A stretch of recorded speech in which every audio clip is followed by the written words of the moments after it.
Psalm 22. My God, why have you forsaken me? Why are you so far from saving me?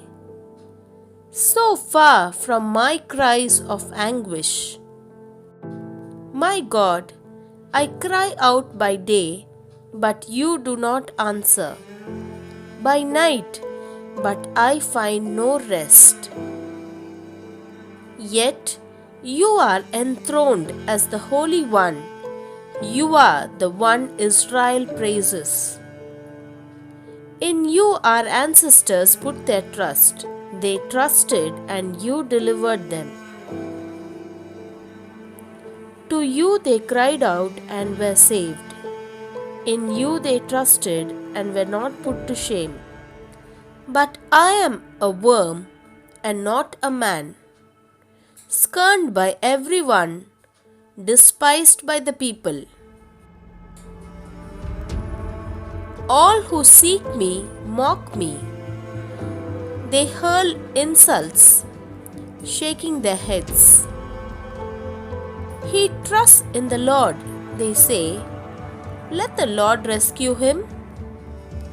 Let him deliver him, since he delights in him. Yet you brought me out of the womb. You made me trust in you, even at my mother's breast. From birth I was cast on you. From my mother's womb you have been my God. Do not be far from me, for trouble is near, and there is no one to help.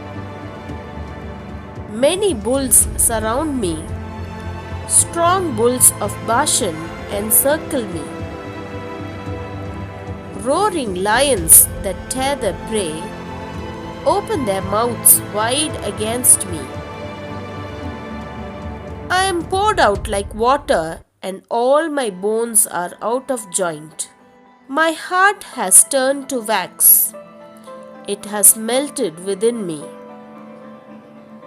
My mouth is dried up like a pot's head, and my tongue sticks to the roof of my mouth. You lay me in the dust of death. Dogs surround me. A pack of villains encircles me. They pierce my hands and my feet. All my bones are on display. People stare and gloat over me. They divide my clothes among them and cast lots for my garment. But you, Lord, do not be far from me. You are my strength. Come quickly to help me.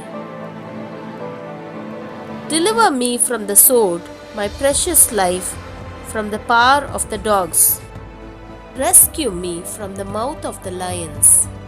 Save me from the horns of the wild oxen.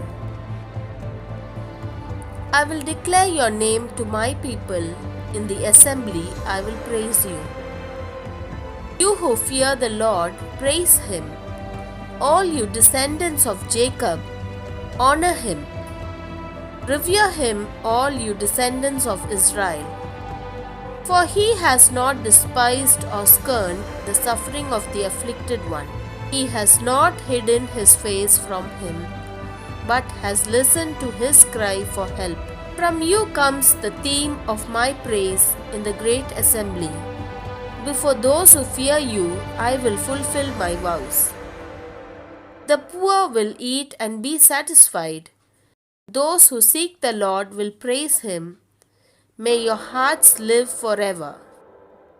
All the ends of the earth will remember and turn to the Lord, and all the families of the nations will bow down before him. For dominion belongs to the Lord, and he rules over the nations. All the rich of the earth will feast and worship. All who go down to the dust will kneel before him. Those who cannot keep themselves alive. Posterity will serve him. Future generations will be told about the Lord. They will proclaim his righteousness, declaring to a people yet unborn, He has done it.